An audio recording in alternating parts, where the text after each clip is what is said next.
मांडवड गारपीट घोटाळा प्रकरणी अखेर चौकशी समितीची स्थापना, 7व्या दिवशीही उपोषण सुरूच। नांदगाव तालुक्यातील मांडवड येथील नोव्हेंबर 2023 मध्ये झालेल्या गारपीट नुकसान भरपाई वाटपात अनियमितता झाल्याचे प्रथमदर्शनी समोर आल्याने या प्रकरणी आता तहसीलदार सुनील सैंदाणे यांनी चौकशी समिती स्थापन केली आहे।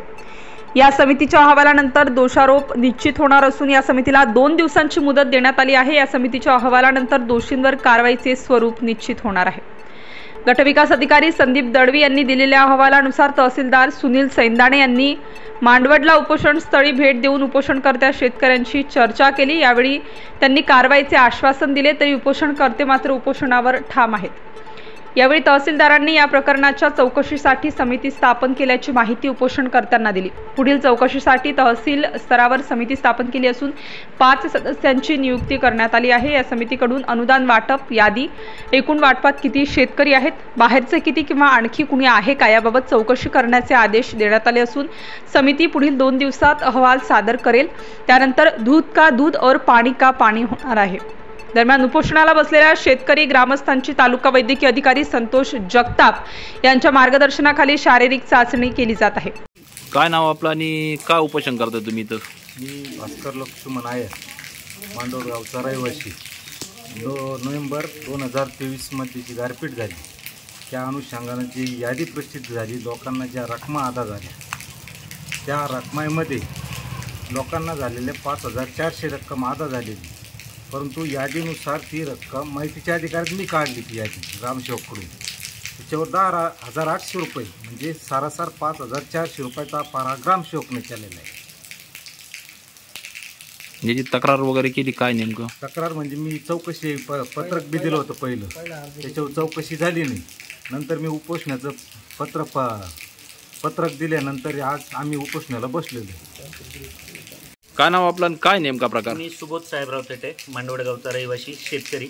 आमच्या गावात नोव्हेंबर 2023 मध्ये जी गारपीट झाली त्या गारपीटचे नुकसानीचे पंचनामे करतेवेळी त्यात बऱ्याच मोठ्या प्रमाणात अपहार हा आमच्या ग्रामसेवकाने ग्रामविकास अधिकाऱ्याने केलेला आहे।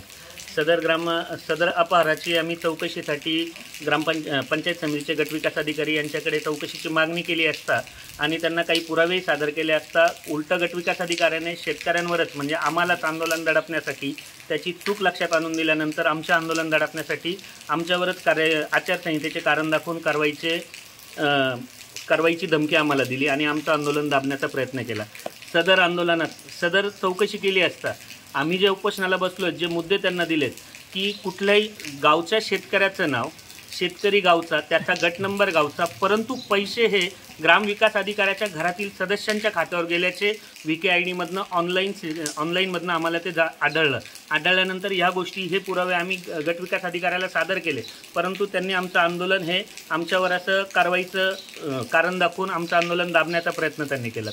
तरी सदर पुरावे आजही आम्ही मीडियाद्वारे आणि सदर गोष्टीची माहिती आम्ही स्थानिक आमदार, तहसील प्रशासन, पंचायत समिती, गटविकास अधिकारी, मुख्यमंत्री, उपमुख्यमंत्री, त्यांचे सहाय्यक मंत्री या सर्वांना आम्ही मेलद्वारे पण त्याचा पाठपुरावा घेत आहोत, परंतु आमच्यापर्यंत अजूनही आमच्या आंदोलनाची दखल कुणीही घेतलेली नाही आहे। शेतकऱ्यांवर एवढी वाईट वेळ आल्यानंतरही कुणी दखल घेत नाही, ही शेतकऱ्यांची असलेली थट्टा मी समजतो। आणि सदर पुरावे आम्ही दाखल केल्यानंतर प्रशासनाला जर सदर पुरावे भेटत नसतील तर आम्ही प्रशासनाला ते पुरावे देण्यास तयार आहोत, परंतु ते पुरावे दिल्यानंतर प्रशासन संबंधित सर्वच प्रशासकीय अधिकाऱ्यांवर या प्रकरणात इतक्या मोठ्या लाखो कोटी रुपयांचा हा घोटाळा ग्रामविकास अधिकाऱ्याने आम्हाला तरी असं वाटतं की कधीतरी असंही होऊ शकतं की गटविकास अधिकारी आणि तहसीलदारही या करोड रुपयाच्या घोटाळ्यात सामील असू शकतात। त्याच्यामुळे हे आमचं आंदोलन दडपण्याचा प्रयत्न करत आहात।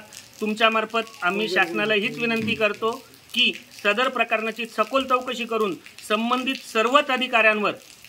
सर्वच अधिकाऱ्यांवर कायदेशीर गुन्हे दाखल, फौजदारी गुन्हे दाखल करून त्यांना बडतर्फ करण्यात यावं व आमचा हक्काचा जो पैसा या अधिकाऱ्यांनी लाटलेला आहे त्याचा फायदा हा सर्वसामान्य शेतकऱ्यांना मिळावा ही आम्ही तुमच्या मार्फत शासनाला विनंती करतो। धन्यवाद। नाशिक स्टार न्यूज साठी बाबासाहेब कदम, नांदगाव।